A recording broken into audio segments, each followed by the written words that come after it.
नमस्कार, मैं हूं आपके साथ मोनिका गुप्ता और आप देख रहे हैं हर खबर बुलेटिन की शुरुआत खास खबरों के साथ करेंगे।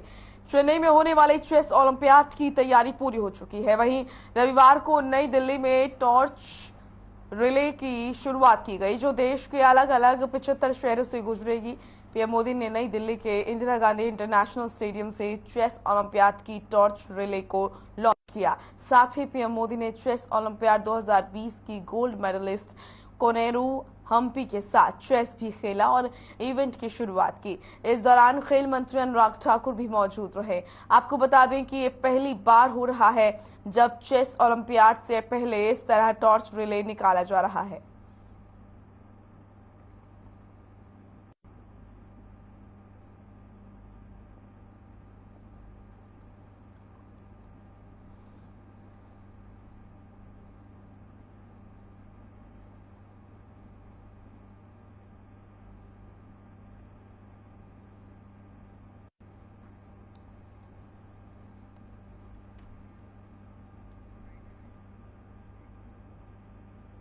सेना में भर्ती की नई स्कीम अग्निपथ को लेकर आज भारतीय सेना के तीनों अंगों के प्रमुखों ने एक प्रेस कॉन्फ्रेंस की। इस पीसी में सेना के अधिकारियों ने इस स्कीम के बारे में जरूरी जानकारियां दी।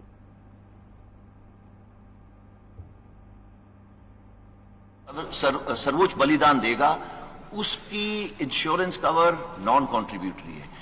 आज पूरे देश में मैं भी कंट्रीब्यूशन देता हूं, जो बाहर जवान खड़ा हुआ है वो भी कंट्रीब्यूशन देता है। सिर्फ एक इंसान है अग्निवीर जो आगे आने वाले टाइम पे कंट्रीब्यूशन नहीं देगा और उसको तकरीबन 1 करोड़ का इंश्योरेंस मिलेगी अगर उसने अपने देश के लिए किसी वजह से बलिदान दिया।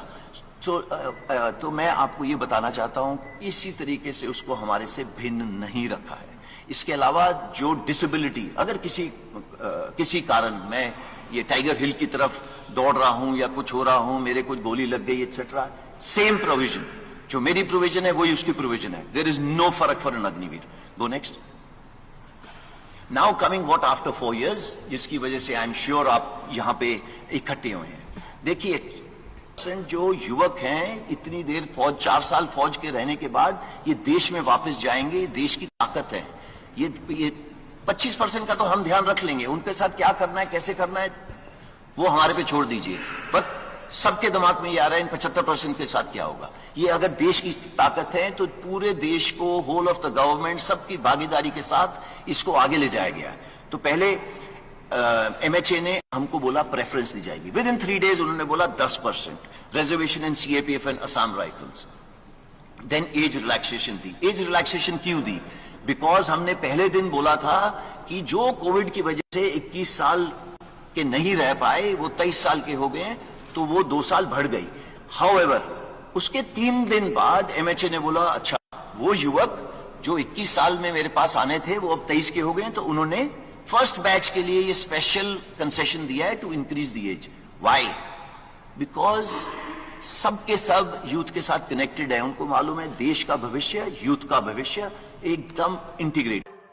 21 नवंबर जो हमने डेट चुनी है, 21 नवंबर को हमारा फर्स्ट अग्निवीर हमारी जो बेसिक ट्रेनिंग इंस्टीट्यूशन है INS चिल्का उड़ीसा में, वहां पर रिपोर्ट करना शुरू कर देगा। और जैसा कि आपको पता है, हमारे नौसेना अध्यक्ष ने पहले भी बताया था कि हम लोग अग्निवीर जो हमारे आएंगे नेवी में वो जेंडर न्यूट्रल रहेंगे। तो विमेन अग्निवीर भी हम लोग ले रहे हैं और उसके लिए अपनी जो हमारी ट्रेनिंग करिकुलम है, जो इंफ्रास्ट्रक्चर जो भी मॉडिफिकेशन करना है, वो काम ऑलरेडी शुरू हो चुका है। तो मैं 21 नवंबर का वेट करता हूं और मुझे आशा है कि both male and female Agniveers will report at INS Chilka. Thank you. Indian air force भारतीय वायुसेना में अग्निवीर बैच 1 of 22 के रजिस्ट्रेशन की प्रक्रिया 24 जून से शुरू हो जाएगी। ये एक ऑनलाइन सिस्टम है जो हमारा well established star examination system है, उसी के तहत ये नोटिफिकेशन और रजिस्ट्रेशन चालू होगी।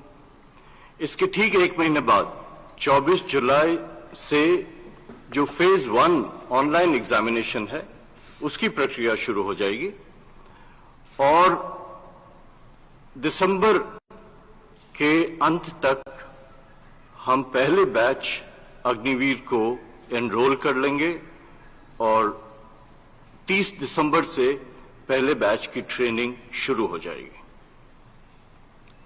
For the benefit of viewers in English, the notification and registration process for the enrollment of first batch of Agniveers into the Indian Air Force will go live online on 24th of June.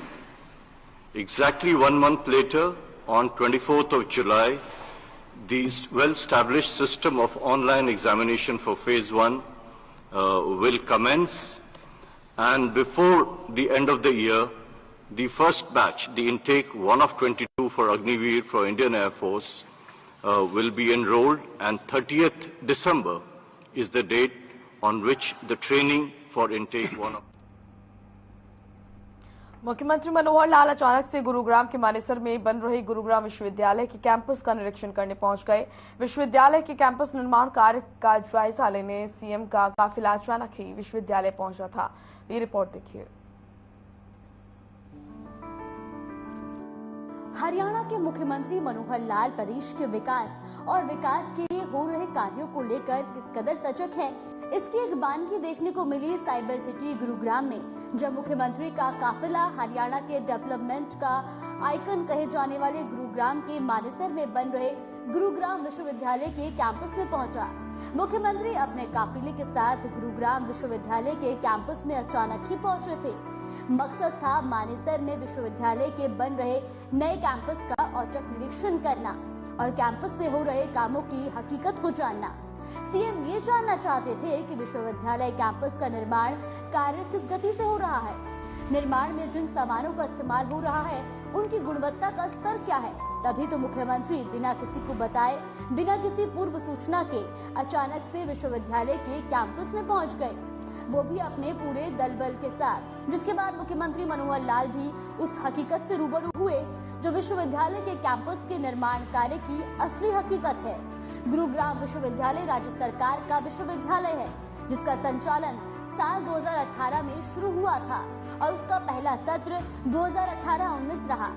विश्वविद्यालय का master plan भगवान गणेश के आकार के जैसा तैयार किया गया। मास्टर प्लान में administration block, auditorium, faculty house building, pharmaceutical science block, physiotherapy block, life science block, engineering block, commerce and management block, humanity and science block, law block, university health centre, animal house block, workshop, central library, innovation centre, athletics track, hockey मैदान, basketball और badminton court, VC residence, कर्मचारी आवास, छात्र और छात्रावास, service block, parking और canteen शामिल की गई है। विश्वविद्यालय के कैंपस के बनने का काम 2021 में शुरू हुआ था, जिसके 3 साल में बनकर तैयार होने का लक्ष्य रखा गया है। ब्यूरो रिपोर्ट, हर खबर।